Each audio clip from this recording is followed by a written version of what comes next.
Ito ang balita ngayon, trending at pinag-uusapan ngayon sa mundo ng social media. Ang di umano'y balitang tila sadyang walang baho talaga ang hindi aalingasaw at walang lihim ang hindi mabubunyag. Sa wakas, nilabas na ang video ng presidential sister na si Senator Amy Marcos. Tila sinagad na talaga ang katahimikan at tahasang tinuro na nilaglag at pinangalanan ang dalawang taong di umano'y nasa likod ng mga kabulastugan ng gobyernong Agba na pinamumunuan ng kanyang kapatid na si Marcos Jr. Gaano kaya ito katotoo mga kababayan? Ating alamin. Pero bago ang lahat, kung bago ka pa lamang sa aming channel, please huwag kalimutang mag-like, subscribe at i-click ang notification bell para mas maging updated ka pa lalo sa lahat pa ng bagong video na i-upload namin. At eto na nga mga kababayan, tila tahasang binulgar na sa publiko at matapang na iginiit ng presidential sister na si Senator Amy Marcos at nilabas ang video na hindi na umano isang Marcos ang may kontrol sa gobyerno at matapang na isiniwalat na sa publiko at walang pagdadalawang isip na pinangalanan sina Romualdez at Araneta. Sa isang video na pinost online ng presidential sister na si Senator Amy Marcos sa kanyang official page, matapang na sinabi niyang hindi papasok ang isang tunay na Marcos sa alyansa na kasama ang mga politikong di umano'y tumalikod sa kanilang pamilya. Noong 1986, binanggit rin niya na ang patuloy na pag-aangkat ng bigas kawalan ng hustisya ay isang patunay na hindi na umano Marcos ang namumuno sa kasalukuyang gobyerno ngayon na pinamumunuan ng kanyang kapatid na si Bongbong Marcos Jr. Ang gobyerno ngayon ay hindi Marcos. Ang gobyerno ngayon ay Romualdez at Araneta. Payo ni VP, magpalit na raw ako ng apelyido. Sagot ko, Inday, hindi ko kailangan magpalit ng apelyido. Marcos ako. I'm me. Ako ay ako. Ako ay si Amy Marcos. At kapag Marcos ka, hindi ka makikipag-alyansa sa mga politikong nagbintang, nagdiin at umapi sa iyong pamilya. Hindi mo kakainin ang isinuka mo para lamang sa politika. Hindi ganyan ang legasiya ng aking ama. Imported na ang bigas. Imported pa ang hustisya, kaya malinaw. Ang gobyerno ngayon ay hindi Marcos. Ang gobyerno ngayon ay Romualdez at Araneta. Kaya tandaan, ako ay ako. I'm me. Ay may isip, ay may salita, ay may gawa.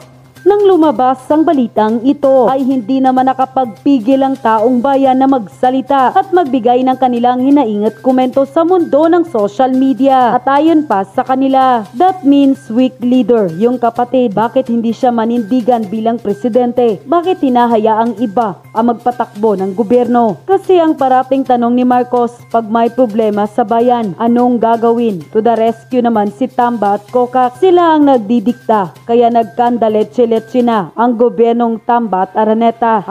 To Marcos family, tanungin ninyo ang inyong konsensya. 5 presidente ang dumaan sa kasaysayan ng Pilipinas, pero sa higit 30 taon, isa lang ang may tapang at malasakit para kilalanin ang inyong ama, si Ferdinand Marcos Sr. Si FPRRD ang nagbigay ng karampatang pagkilala at paglilibing sa kanya sa libingan ng mga bayani with full military honors dahil siya ay isang sundalo, dating pangulo at commander-in-chief. Ang inyong ina, si Imelda Marcos, ay nahatulang guilty sa Sandigan Bayan. Dapat makulong ng ilang taon. Pero ano ang ginawa ni FPRRD? Puno ng malasakit. Pinairal ang humanitarian consideration. Hindi pinakulong dahil sa katandaan at kalagayan. Pero ano ang isinukli ninyo? Inuna ninyo ang interes ng politika. Illegal ninyong inaresto si FPRRD. Isinuko ninyo siya sa dayuhan. Pinaliwala ang sariling batas ng Pilipinas. Ginamit ang buong pwersa ng pulis at militar laban sa isang 79 taong gulang na dating pangulo. Magkatarungan ba yan? Tama ba yan? May natitira pa ba kayong konsensya? Hindi lang si Tatay Digong ang nilapastangan ninyo. Ang dignidad ng sambayan ng Pilipino ang isinuko ninyo. Darating ang araw ng pagtutuos, hindi nyo mapipigilan ang tinig ng taong bayan. Hindi ito galit, ito ay sigaw ng konsensya.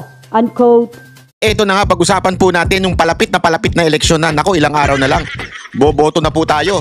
Malalaman na natin kung ating bayan ay papunta sa dadaus-duso ba o ito'y aangat na. Depende po yan sa magiging resulta ngayon 2025. Pagka nanalo itong mga hinayupak at mga animal, aba, certainly it will go to the pit. Pero pagka nanalo po ang Duterte, aba, siguradong magkakaroon ng change in landscape, ika nga, political landscape. Pag-usapan natin yan. Pero alam mo, ito. Itong video kong ito ay ilalaan ko po dito sa pagpapaliwanag kung bakit importante ang Duterte. Kung bakit importante na tayo po ay mag-block voting. Ano ibig sabihin ng block voting? Hindi ho kulay itim, ha? Kasi yung itim, si Amy. Black, B-L-O-C. Voting. Okay? So, pag-usapan natin yan. Bakit to kanyo? Ito. Alam nyo, mga kababayan, ito po ay based on evidence. Ito pong ipapaliwanag ko sa inyo ay hindi po ito haka-haka o ito po ay pananaw lamang ng isang political vlogger na iniidolo ninyo. Hindi. Ulitin ko po, hindi. Alam nyo ngayon, medyo napapansin ko. Nakakalungkot man, isipin. Pero merong mga kasamahan tayo na talagang itinutulak si Senator Amy. Ako po, wala po akong problema kung yan ang sa tingin ninyo ay conviction ninyo. Pero ipapaliwanag ko sa inyo kung bakit ang pagboto kay Senator Amy ay isang mali o isang ikakapahamak ng bawat Pilipino. Okay? Ipapaliwanag ko po sa inyo. Not based on my opinion, but based on others' opinion, especially those who have experience in this election. Second, I would explain it to you by presenting to you an evidence coming from experts, not from any political blogger. Kasi alam nyo, ako ho, sanay na po ako dyan eh. Sanay na po ako sa bakbakan ng mga vloggers. Sanay na po ako sa mga kababayan natin na medyo madaling masway ng mga political vloggers sa kanilang desisyon sa buhay. Sa katunayan, ilang beses na po akong inaway, ilang beses na po akong binanatan, ilang beses na po akong in-unfollow ng ilang mga kababayan natin dahil hindi po ako sang-ayon sa mga kinikilala o iniidolo nilang vloggers. Kasi po ako mga kababayan, ako po hindi po ako matalino, hindi po ako madunong, hindi po ako magaling, pero isang bagay ang sigurado ako, hawak ko ang katotohanan. Yan po ang sigurado ako. Every time I speak the truth. Whether it will hurt people, I don't give a damn. Bakit po? Kasi the truth will always be the truth no matter what you say, no matter what I say. Anong ibig ko sabihin? Pag sinabi ko ito ay kulay pula, Coca-Cola, lalagyanan po ng salamin yan, ha? Pag sinabi kong ito ay kulay pula, kahit may ibang tao magsabing ito ay kulay blue, hindi ho ito magbabago. Kung ako man ay sabihin kong ito ay kulay gray, hindi rin po ito magbabago. Bakit? The fact remain that this is color red. So yun lang ang pangahawakan ko, wala nang iba. Kung hindi ang katotohanan. Anong ibig ko sabihin? Ito po kasi ang problema doon sa iba nating mga kasamahan, kababayan, ay meron po silang masasabi nating political interest, meron po silang kinikilingan sa anong pamang rason. I will not accuse them of anything. Kaya nga mga kababayan, I will just tell you the truth today. And that truth, hindi po manggagaling sa akin. The color of this pouch ay hindi po nanggaling sa akin. The color of this pouch is the truth. Whether it came from me or it came from other people. Ito po'y katotohanan na hindi mababago. Anong ibig ko sabihin? Etong Duterte, mananalo ito kung susundin mo ang nangyayari sa oras na ito. From this time until to the day of the election, if you would focus on the Duterte, they will win. Pero pag ikaw, bumaling ka ng konti, naniwala ka sa iba, talaga may pag-asang hindi manalo ang Duterte. Again, Hindi sa akin manggagaling ito. Paliwanag ito ng mga taong nakaranas, paliwanag ito ng mismong mga eksperto. Now, let's watch this news and I will tell you what is happening right now. 5 araw bago ang halalan, nangunguna pa rin sina Senador Christopher Bongo at Congressman Erwin Tulfo sa pinakahuling pre-election survey ng Okta Research. At maituturing namang neck and neck o dikitan ang labanan ng ilang senatorial candidates para makapasok sa Magic 12. At dahil dyan, kumbinsido ang ilang mambabatas na malaking factor pa rin ang block voting para sa ikapapanalo ng mga kandidato na nasa pang-8 hanggang 12 pwesto kung ang pagbabatayan ay mga nakalipas na halalan. Mian Corvera sa balita. So sabi nito, ayon sa isang mambabatas, sino po ito mamaya tutukuyin niya. Sa kanyang eksperyensya, napaka-importante ng block voting, BLOC.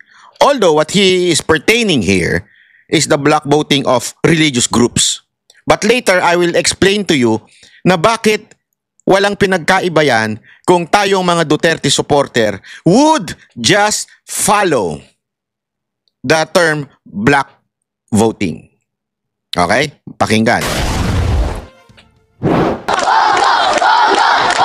Ilang araw bago ang eleksyon sa Lunes, nangunguna pa rin sa pinapaborang senatorial candidate si Senator Christopher Bongo batayan sa latest pre-election survey ng Okta Research. Isinagawa ang tugon ng masa survey sa pagitan ng April 20 hanggang 24. Bagamat nangunguna statistically tied si Go sa isa pang frontrunner na si Congressman Erwin Tulfo, bagamat 56.8% ang nakuha ni Go, 52.7% naman ang nakuhang suporta ni Tulfo.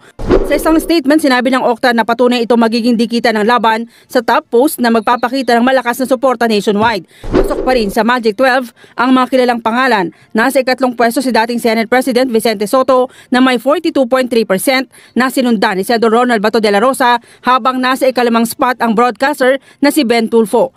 Pasok rin sa Magic 12 sina Senador Pia Cayetano, Senador Ramon Bong Revilla Jr., Makati Mayor Abby Binay, Senador Lito Lapid, dating Senator Ping Lacson, Camille Villar at Bam Aquino, habang nasa ika-13 pwesto ang TV host na si Willie Revillame. Maituturing namang neck and neck ang labanan ng ilang senatorial candidates sa Magic 12. Dahil sa malaking margin of error ng survey, sinabi ng Okta na pasok pa rin ang nasabing mga kandidato at statistically competitive para sa 12 spot. Kapansin-pansin naman para sa Okta ang malaking itinaas sa survey ni Congressman Rodante Marcoleta. Naniniwala naman si Senador J.V. Ercito na batay sa kanyang karanasan sa mga... Ito po yung sinasabing mambabatas. Base sa kanyang karanasan. So again, uulitin ko. Not based on any political blogger, including myself. Tanggalin nyo na ako sa eksena. Tanggalin nyo na iba mga political vloggers. This time, let's listen based on experience ng isang nanalong senador neck to neck. Di ba? Actually, nasa baba siya nun. Nasa baba siya nun nung nakipag-compete sa kusino man. Okay, nakalimutan ko na kung sino yung kakakumpit niya noong time na yun. Ang eleksyon, malaking factor para sa ikapapanalo ng isang kandidato na nasa 8 hanggang 12 spots ang block voting. Especially from yung 8 to 12, no? Parang halos dikit-dikit eh. It's very unpredictable at this time. Kung nakita mo yung surveys, walang 1% yung that separates yung mga candidates from 8 to 15 ba yun or no? So yun, very crucial itong last stretch, and who will be supported by the block voting sectors, no? So sinasabi niya dito, importante yung block voting sectors. Hindi niya pinangalanan ng INC, pero that is very, very obvious. That would come into play. Pero umaasa ang senador na makakapasok at makakabalik sa Senado ang mga re-election ni senators, kaya't umapila. So sa madaling salita mga kababayan, ganito lang kasimple po ito ha. Ipapaliwanag natin. And pangalanan na natin, INC, block voting. If you would see the INC, alam naman po natin that they are a very powerful group. You know why they became a powerful group in election? It is because of block voting. Marami pang ibang relihiyon na mas madami pa sa kanila. Sa totoo lang po, aminin po natin yan. Ano ho yan? Ang Catholic, ang Muslim, at yung iba pa pong, hindi ko na po sasabihin kasi pangit kung sa akin po manggagaling. Pero may mga marami pa pong relihiyon na maaring mas madami o maaring kapantay nila. Ang pinagkaiba lamang, kaya naging powerful ang INC during election, it is because of the word block voting. BLOC voting. Ibig sabihin, kung ano ang sinabi ng pamunuan, yun ang kanilang iboboto. At faithful and loyal ang INC members in doing that. Even if wala naman silang way to check on it, pero dahil tapat nga po ang bawat membro nito, ay kaya po sila naging makapangyarihan during the election. And there's nothing wrong with that because it is their belief. Meron silang paniniwala na kung bakit po kailangan block voting o kung ano po ang sinabi ng kanilang pinuno, which is I respect. I understand where they're coming from. Alam ko yan, paniniwala po yan. Nire-respeto po natin yan at ginagalang po natin yan.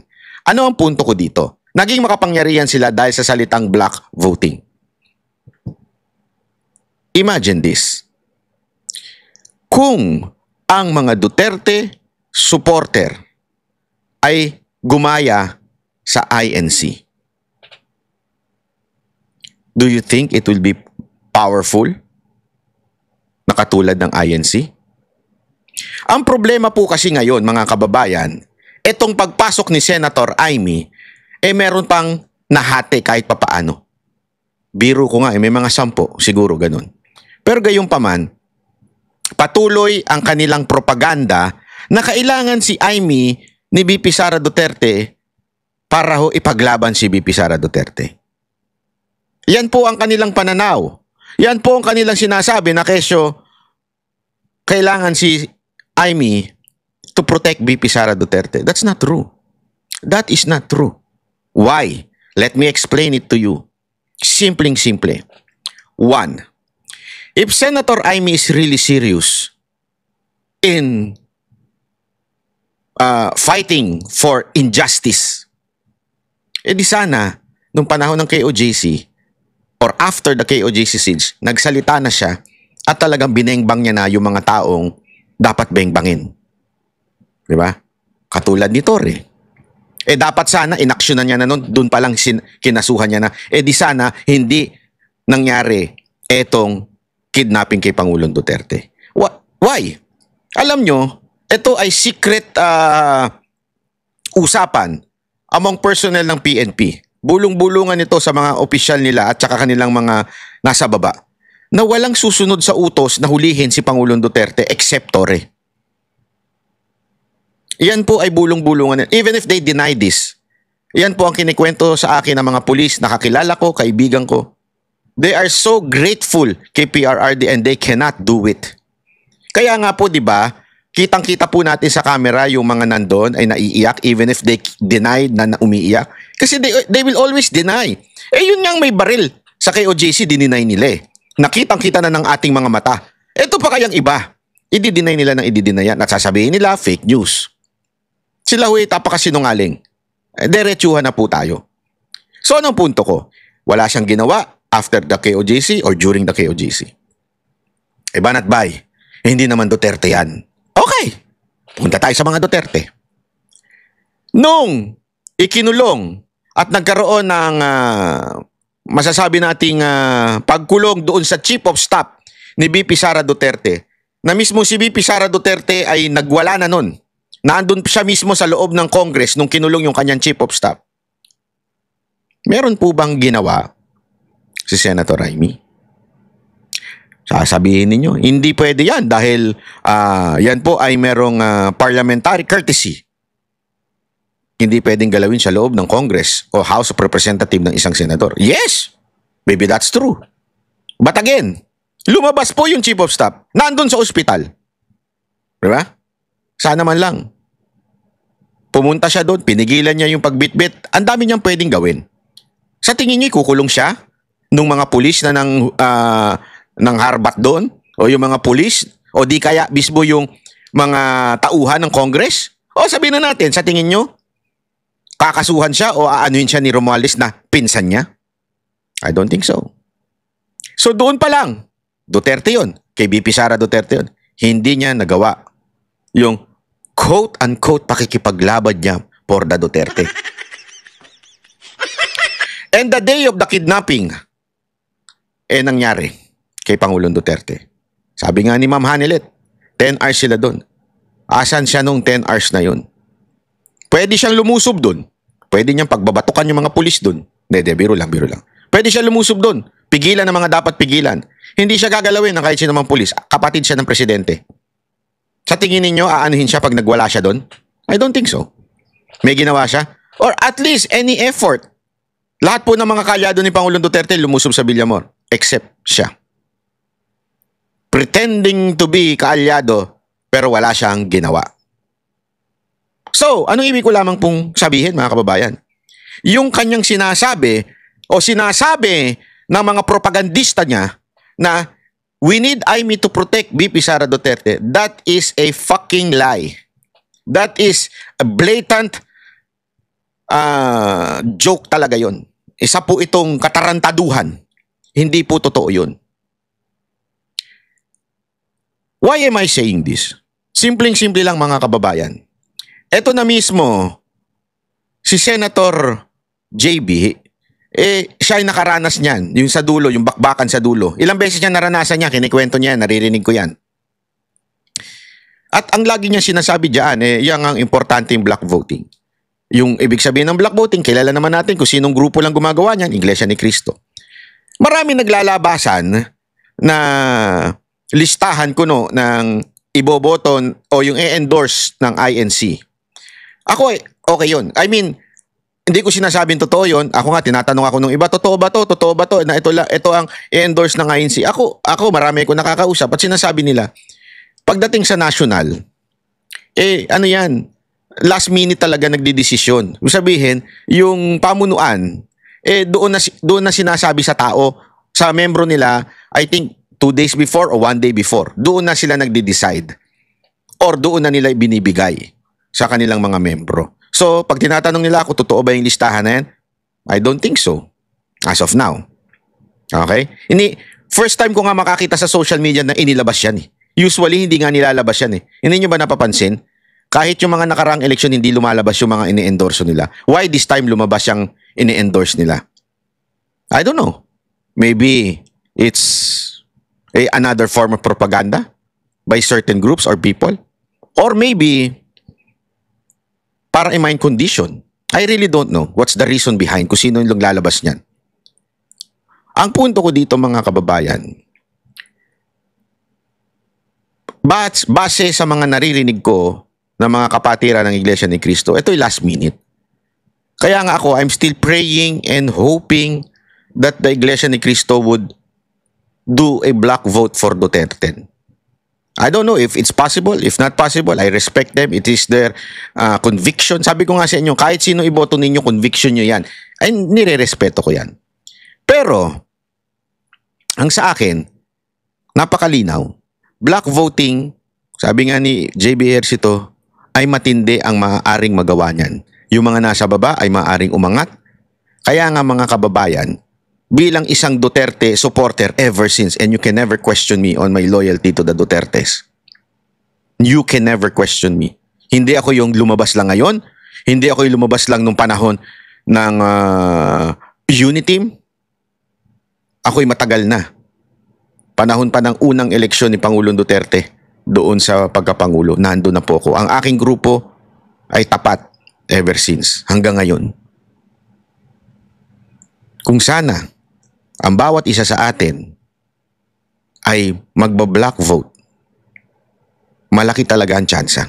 Ang problema kasi, yung mga propagandista ni Aimee, pinalalabas na wala ng pag-asa itong mga Duterte. Wag ko kayo maniwala doon. Again, sa akin nung kayo maniwala, hindi. Ipapakita ko sa inyo, another expert, not from me. Okay? Hindi ako magsasabi ha. Huwag kayong maniwala. Yan nga yung intro ko kanina eh. Huwag kayong maniwala sa any political blogger, including myself, di ba? Huwag kayong maniwala. Expert na yung paparinig ko sa inyo. Katulad na lang ni JB Ejercito na isang nakaranas ng pag-angat dahil sa black voting. Ito, isa pa. Mismong Pulse Asia, okay, ay merong sinabi tungkol sa Duterte. Pakinggan po natin ha. Sila, ito hoy, hindi mga Duterte supporter. Hindi po ito Duterte supporter. They're not endorsing anyone. As a matter of fact, ang tingin nga natin sa kanila, peke eh. Pero bakit ganito ang tono nila? Pakingge. Ang medyo nakita natin pagbabago na itong nakaraang buwan ay yung pagiging double digit ng suporta ng ilang kandidato ng PDP. Tinaguri ang kamakailan na Duterte. Ang kaiba lang nitong Abril, sa Marso, nung Marso ay nasa top 12 in contention si Philip Salvador at si Congressman Rodante Marcoleta. Medyo bumaba sila, hindi na sila in contention sa survey na ito. Pero nandun pa rin sila within striking distance ng top 12 positions. Sir, sobrang lapit. 1 week na lang, no? Literally 1 week before elections. Itong mga election... Ito yung nakaraang news pa. So 1 week, imagine niyo. Ano ang nagiging trend? Kasi sabi ko nga sa inyo, ang ganda nung paliwanag ni Malu Tiquia. Huwag tayong bumase doon sa ngayon. Kasi tandaan ninyo, marami sa mga Pilipino ang undecided until to the last moment. Bakit? Yan ang ugali ng Pilipino. Hindi ko alam kung kultura na natin yan. Hanggang kaduluduluhan, hindi tayo sure kung a-attend tayo ng party. Hanggang kaduluduluhan, hindi natin sure kung tayo po ay... Totoo, di ba? Totoo naman eh. Kung tayo po ay pupunta sa isang lugar o hindi. Kaya nga tinawag sa ating mga Pilipino yung last minute eh. Laging last minute ang desisyon nating mga Pilipino. Ang tagal po natin mag-decide. Di ko alam kung kultura ba ito, ng sigurista tayo. Pero tayo ang mga Pilipino, mahilig sa last minute. As in last minute. Gusto pa nga natin minsan, tinatawag pa yung pangalan natin eh. Pagsasakay ng eroplano. No, paunahin mo na silang lahat. Mauna na kayo lahat. Antayin ko tawagin yung pangalan ko bago ako ano pa naman yan, pipila pa naman. Oh, kaya nga marami ding hindi natutuloy na excursion eh. Ang dami hindi natutuloy na mga outing. Bakit? Ang tagal sumagot, lalong-lalo na pag may bayaran. Di ba? Totoo po yun. So ano ibig ko lang sabihin? Until now, marami pang undecided. Kaya nga napaka-importante na tayo bilang Duterte supporter ay sana kumbinsido na maipapanalo natin ng Duterte at magba-block voting tayo. Ang problema kasi nahaluan tayo ng mga propagandista ni Aimee. Na pagtitignan mo, kung aaralin mo ang kanilang kasaysayan, sila po talaga ay may connection kay Aimee. Ako, ayoko na lang magpangalan, pero alam ko po kasi personal na meron talaga silang kinaugnayan kay Aimee mula nung nagsimula. As a matter of fact, nagsimula pa nga sila in promoting Aimee. Sana maging mapagmatsyag naman po tayo. Okay? Yun po ang nakakasira. Sana kung talaga tayo solid Duterte tayo. Kung talagang solid, kaya nga sabi ni Pangulong Duterte, alam nyo si Pangulong Duterte, never magsalita ng ganito, but this is the first time na sinabi niya ito. Kalimutan nyo na lang ako kung hindi solid Duterte tayo. Alam nyo, alam ko kasi yung istorya sa pag-promote ni Honasan at saka ni isa. Ayoko na lang sabihin kasi pangit kung sa akin manggagaling. Pero ito'y alam ko, sigurado ako. Mga kababayan, si Honasan at saka yung isa, kaya inilagay yun doon para kontrahin lang yung mga Duterte supporter na bobo. At yun na nga mga kababayan, ano na ang masasabi mo? Kung mayroon kayong hinaing at komento patungkol sa balitang ito, please comment down below.